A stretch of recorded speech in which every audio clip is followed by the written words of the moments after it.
तो वेद तो भगवान राम के अवतार से करोड़ों वर्ष पहले लिखे गए, भगवान के श्वास से निकले।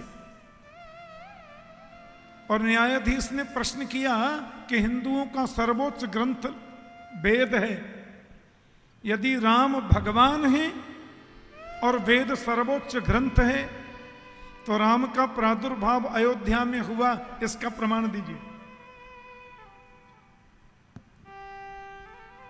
हमारे राष्ट्र में एक संत हैं स्वामी रामभद्राचार्य जी महाराज, नाम सुना है? प्रज्ञा चक्षु है, आंखें नहीं है। वो कोर्ट में गए, जिनके आंखें नहीं है उन्होंने धड़ाधड़ वेद के मंत्रों का उदाहरण देकर के अयोध्या सरजू के किनारे हैं और अयोध्या में राम ने जन्म लिया, यह वेद में लिखा है, ऐसा प्रमाण दे दिया।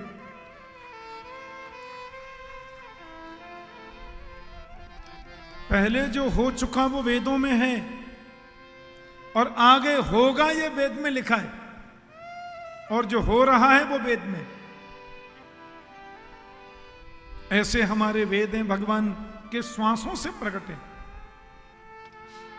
जगतगुरु रामानंदाचार्य स्वामी रामभद्राचार्य जी ने यह प्रमाणित किया और वेदों में है। ऐसे ही श्रीमद् भागवत में, अब कल की अवतार अभी हुआ नहीं है, भागवत में लिखा है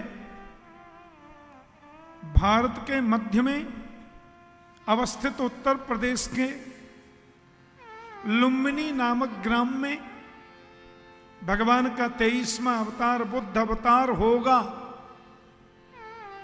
अब तो भगवान बुद्ध का अवतार हुए 2500 वर्ष से ज्यादा हो गया, लेकिन भागवत तो उससे पहले लिखी गई ना, तो भागवत में बुद्ध का अवतार कहां होगा ये लिखा है। और कल की अवतार अभी हुआ नहीं, लेकिन भागवत में लिखा है 4,32,000 वर्ष का कलयुग होता है और 4,31,995 वर्ष जब व्यतीत हो जाएंगे कलयुग के, तो दक्षिण भारत के संभल नाम के ग्राम में, जो साउथ इंडिया में है, उस संभल ग्राम मुख्यस्य, संभल ग्राम के मुखिया विष्णु यश शर्मा नाम के घर भगवान का कल की अवतार होगा। बोलो जय श्री कृष्ण।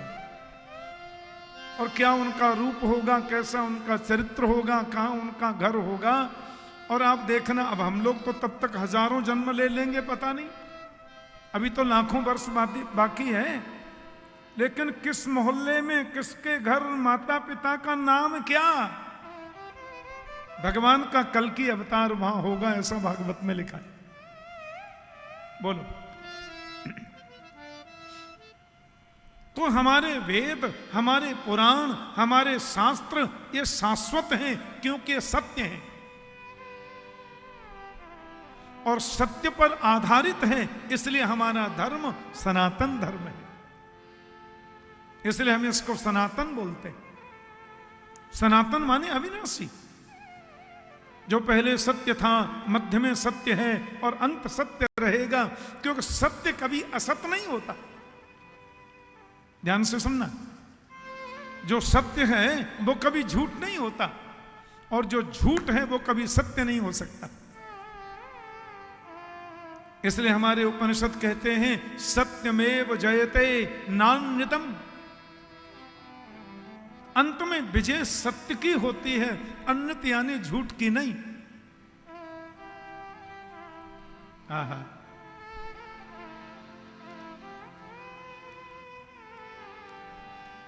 इसलिए भागवत का शुभारंभ होता सत्य से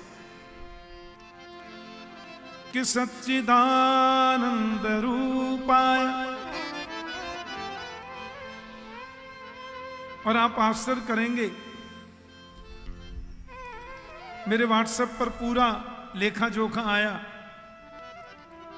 स्वामी रामभद्राचार्य जी ने जो प्रमाण दिया, तो जिस जज को ये प्रमाण दिया वो मुस्लिम जज है। कहते हैं उसकी आंखें भर आईं और इसने कहा मेरे जीवन का ये पहला सत्य है मेरे जीवन का ये पहला वाकया है कि जिसके आंखें नहीं, वो आदमी इतना बड़ा विद्वान वेद के मंत्रों का धड़ाधड़ उच्चारण कर रहा है और मुझे प्रमाण दे रहा है सत्य। मैं उनको प्रणाम करता हूं, नमन करता हूं, ऐसा बोला।